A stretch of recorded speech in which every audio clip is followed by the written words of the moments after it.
بسم اللہ الرحمن الرحیم، شروع کرتا ہوں اللہ تعالی کے نام سے جو بڑا مہربان نہایت رحم والا ہے۔ تم میں سے جو دو افراد ایسا کام کر لیں انہیں ایزا دو، اگر وہ توبہ اور اصلاح کر لیں تو ان سے منہ پھیر لو، بے شک اللہ تعالیٰ توبہ قبول کرنے والا ہے اور رحم کرنے والا ہے۔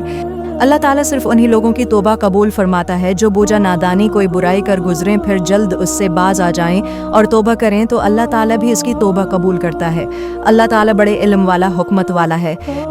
ان کی توبہ نہیں جو برائیاں کرتے چلے جائیں، یہاں تک کہ جب ان میں سے کسی کے پاس موت آ جائے تو کہہ دے کہ میں نے اب توبہ کی، اور ان کی توبہ بھی قبول نہیں، جو کفر پر ہی مر جائیں۔ یہی لوگ ہیں جن کے لیے ہم نے المناک عذاب تیار کر رکھا ہے۔ ایمان والو، تمہیں حلال نہیں کہ زبردستی عورتوں کو ورثے میں لے بیٹھو، انہیں اس لیے روک نہ رکھو کہ جو تم نے انہیں دے رکھا ہے اس میں سے کچھ لے لو۔ ہاں یہ اور بات ہے کہ وہ کوئی کہلی برائی اور بے حیائی کریں، ان کے ساتھ اچھے طریقے سے بودباش رکھو گو۔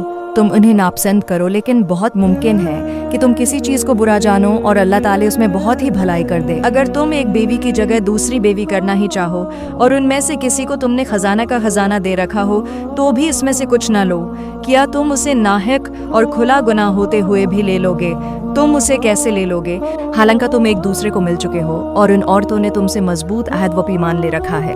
اور ان عورتوں سے نکاح نہ کرو جن سے تمہارے باپوں نے نکاح کیا ہے، مگر جو گزر چکا ہے، یہ بے حیائی کا کام اور بغض کا سبب ہے اور بڑی بری راہ ہے۔